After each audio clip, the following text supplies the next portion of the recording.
Welcome back to Confessions of a Time Monk. We're here in Bagni de Lucca at the Laszlo Institute of New Paradigm Research during a 2-day symposium titled The New Paradigm in Holistic Health and Well-Being. This is part 2 of an interview with Simon Fox, who's joined us. And yesterday we sat down together, and today we're going to just unpack some of what we learned yesterday.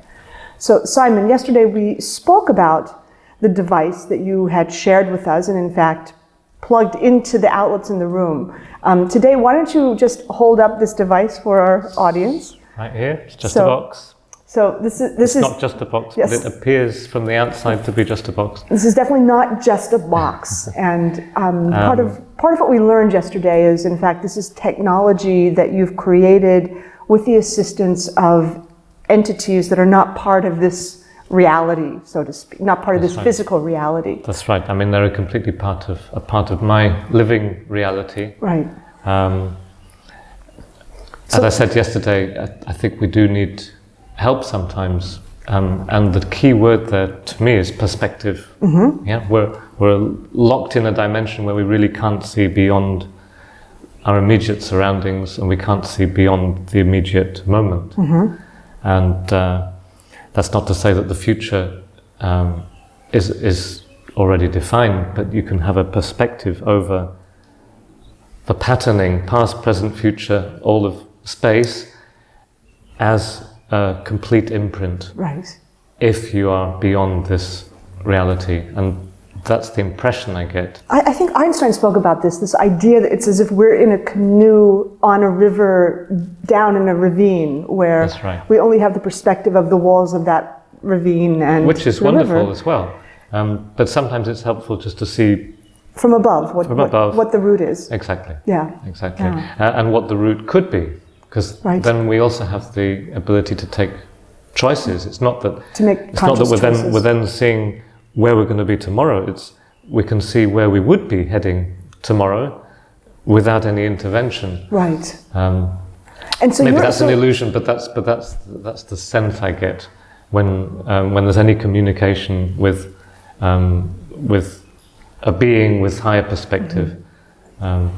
And you've identified who you believe you're working with, which is the Hathors? Well, it was something I learnt quite a long time ago, was basically never to just ask questions or dows without knowing who you're talking to. Yeah, because we live in a vast ecosystem of entities. Exactly. So. You always have to ask. Yes. And okay, there's asking, but then you become familiar also, mm-hmm. just as you become familiar with a person. If you ask for somebody on the phone and then you hear their voice, mm-hmm. you know it really is them. Yes. And in the case of contacting other beings, there will be an energy field, a very, very specific, clear, unique field corresponding to them. So there's no kind of worry really in that sense about who or what you're communicating with. Yeah, once you get into a routine with that. And you're actually working with your partner who is... Absolutely, yeah, I should stress that. I mean, she's the one who has that clear link when it comes to receiving direct guidance in the form of, it usually comes, I think, in the form of images. This is not the same as trance channeling or something where you're kind of losing consciousness and allowing something to take its place. This is staying fully conscious, grounded in here and now, and in communication with. But in communication with. Yes. It's like having somebody else in the room or at the other end of the phone to ask questions of. And when it came to the development of this device and the technologies, plural, that are behind it, because there's quite a lot going on in there,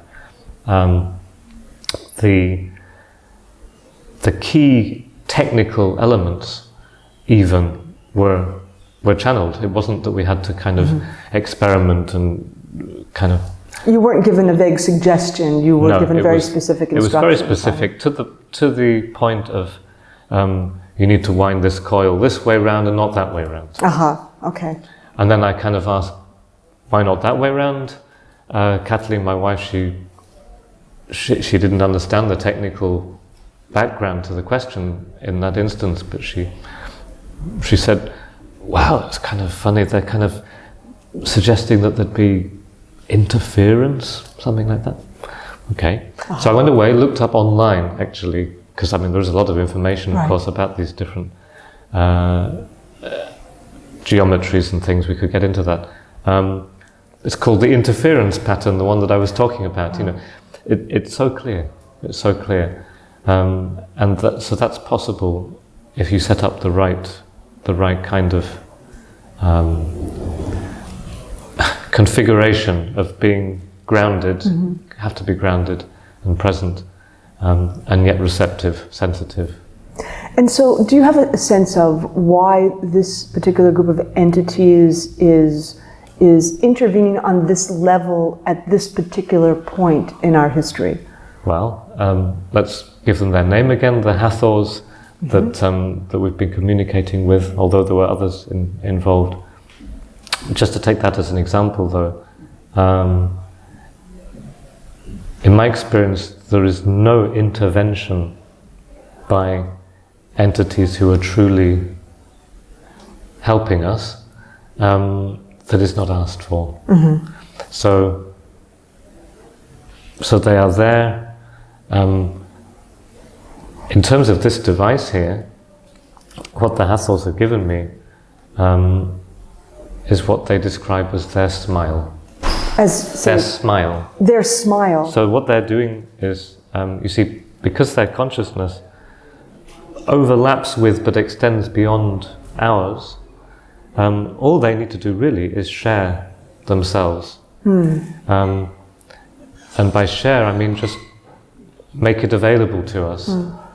We will download from that whatever we want or whatever we need at the time.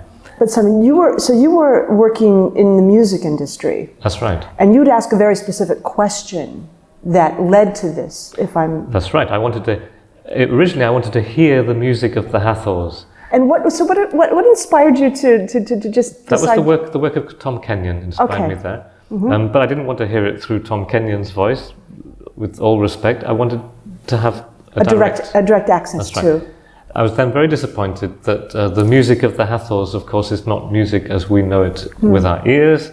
This is why I mean, perhaps a naive idea. And then very excited to discover that actually it meant a whole lot more. And what it means is this: it's a whole consciousness blueprint, if you like, that they're holding, that we can connect with, that is so potentially so pivotal to our own path. Of course, it's not just the Hathors, that you can find these blueprint upgrades. And we should say this. I mean, we're working with many different entities and forces who are available right now to help in this shift in consciousness that we're hoping to steward.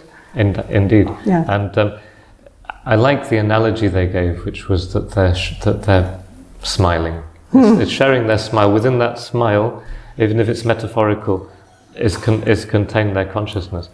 And what they told me also is that they would smile at each of us in a particular way. So given the opportunity, that is. So there's a generic smile, and then they might have a special one for you and a special one for me, and so on. And that depends on us, our life path, our story, our background. And it must also depend on how we choose to receive that as absolutely. Yes. So the idea behind one element of this device I'm marketing to protect against electromagnetic radiation, because that's something I'm passionate about. It's nothing to do with that really, in the sense that it is a completely general strengthener, and it happens to strengthen your being to the point that you can resist those interfering fields, which is of course quite miraculous, but that's not the limit of it. It's there really to place that blueprint upgrade, if you like, within the space, within the building, and you would probably have a good lifetime's work if you choose to. It's like having a whole menu laid out that you could choose something from it every day, download from it, because the refinement of that field is such that it is translated down from a whole different dimensional sphere, so that something is served up on a plate that we would normally have quite a job accessing. And quite a job having to sort out the recipe for and find the ingredients ourselves without that higher level of information available to us. Indeed, I would imagine that it would always be the case that we would be downloading some kind of inspiration from higher levels rather than digging around here in the dirt trying to find it, Right. So that's one aspect of this, and just to fill in the gaps. What makes this useful is that it's grounding that as well. So we're combining this field with an absolutely pristine prehistoric earth energy, if you like, and that comes from this material shungite, which I described yesterday, an ancient crystallized Can carbon. you repeat the name of this again? Shungite. Shungite. That's right. Now, shungite is the name of the natural crystal. It's the substance, or a substance, that contains perhaps the largest quantity of natural fullerenes. Now, the fullerene molecule is fullerene. Fullerene. It's something that a lot of research has gone into recently. The attempts to reproduce it in the lab. The human body does not respond well to artificially produced carbon fullerenes in that form, but the natural crystal itself, 2 billion years. And where is this found? This is found in Russia, and there are a few mines that they've been using it there for purifying water, for all kinds of applications, and apparently the military use it, or as the military get their hands on everything, use shungite as an electromagnetic shielding material, which it does as well. The interesting thing is this device here is generating a field of shungite. It's generating scalar waves by activating the shungite within a special circuit. The shungite is layered in this circuit, and as a result we have a field which is behaving or shares many of the properties of the physical substance. So there's a lot of quantitative research that would still be needed before I can make a lot of claims about the properties of that. But we're already seeing effects that can be investigated. For example, there seems to be ionization taking place, not simply kicking out negative ions, right, but a repolarization of toxic substances in the air, in the space, simply by running this. So one of the bits of feedback that keeps on coming is the air quality seems to improve. The air quality? The air quality. And that's been explained to me as a property of shungite, which you could generate just from its energy field, which is what this is doing, simply because the material itself has such a strong life-resonating or life-resonant characteristic in terms of its own spin, its own polarity, that if it touches anything which has a non-life resonant polarity, it will reverse it. So that's a detoxifying effect. That's probably why it's worked so well as a water purifier. And Simon, you have children. Yes. And so you have these in your home. Yes. Although we don't really need it to the extent that most people would. We don't have anything wireless, and we don't have so you're very conscious nearby. of this kind of electromagnetic smog. Absolutely. And it's something that really we're only exposed to then when we go out and about. Which is a bit of a shock, I have to say. Is there a possibility of creating a portable version of this? That's something that let's say we've downloaded the blueprint for, just need to get on with. Okay.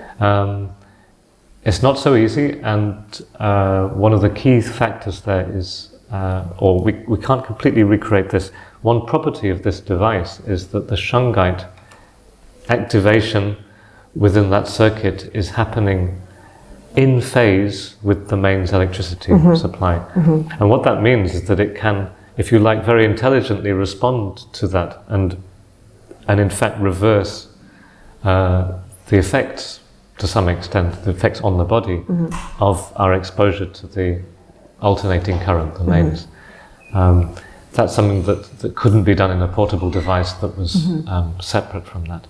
And so I'm just curious, in terms of your contact with the Hathors in the request around creating mobility for this, they must have some workaround for the need to have it activated by the mains power. The design of this has involved also one or two other beings. Which beings? So we have one record keeper crystal that links to, seems to be somebody akin to the medicine man in a native tribe somewhere, again in some other time. He's occasionally made us up etheric potions and things, some of the most dramatic healing effects that we've seen, just for an in-the-moment acute condition. So he's sometimes, mixed us up various herbs and things at his end of the communication. We've stirred that into a glass of water. So what happens in the physical when he does that? Because he's doing this at another point in the time territory. You would say nothing happens in the physical, except that the water that we're holding has changed its properties to the point that it's encompassing in the physical, if you like, that would happen in terms of in the body.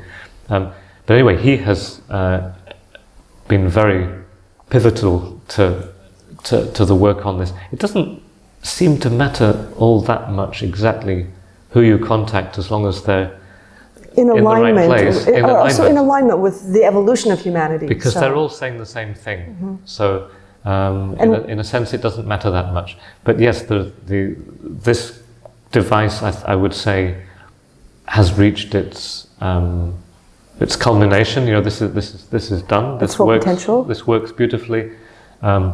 This is the mains powered version, and it's an excellent way of being able to be in a building and not be subjected all the time to the machine, as it were, of the mains wiring and all the other radiation. A portable device would need to be based on. It has to have an energy source, and it has to have information. Those two elements have to always be in balance. There are too many products on the market which are only either or. Right. Usually information, that's the easiest thing to create, is an information product that requires your own energy to activate it. Right. And that might or might not be what you actually need at the time. It could be taking energy from a part of you that you don't want to have energy taken from, or and that energy could end up somewhere where you don't want it. Right. This balance is very important. And the other important aspect of a portable device would be that the person cannot reprogram that with their own negativity.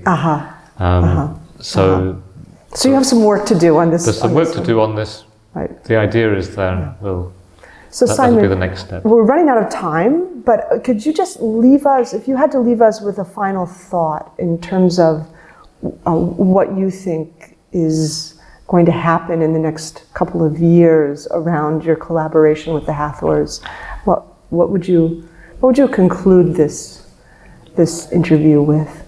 In terms of our collaboration, that's one thing I'd rather really give a final word regarding where we are and where we're headed, according to practically every message that we get back when we're asking about doom and gloom, because there's a lot of that around at the moment. Always the same answer comes back, that we are dealing with two timelines. So Time. I get goosebumps. So Yeah. time is measured in a slightly different way from that higher perspective. There are timelines, and there is one absolutely headed to doom and gloom, and you will find people tuning into that, prophesizing very correctly that this is headed to certain disaster, natural disasters, man-made disasters, conspiracy-driven disasters, the lot, and that is one timeline.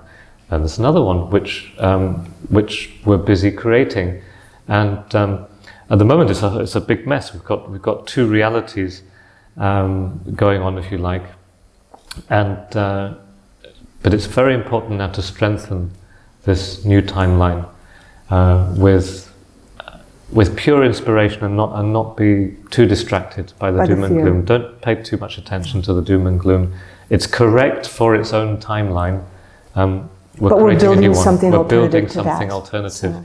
and many more people than one might imagine are on that and timeline. Firmly committed to it. I would concur with that, and We're going to be fine. appreciate you sitting down with us and sharing your contribution to the Pleasure. densification of that new timeline. So, Pleasure. and I Thank appreciate you joining us, and we'll see you on the next episode of Confessions of a Time Monk.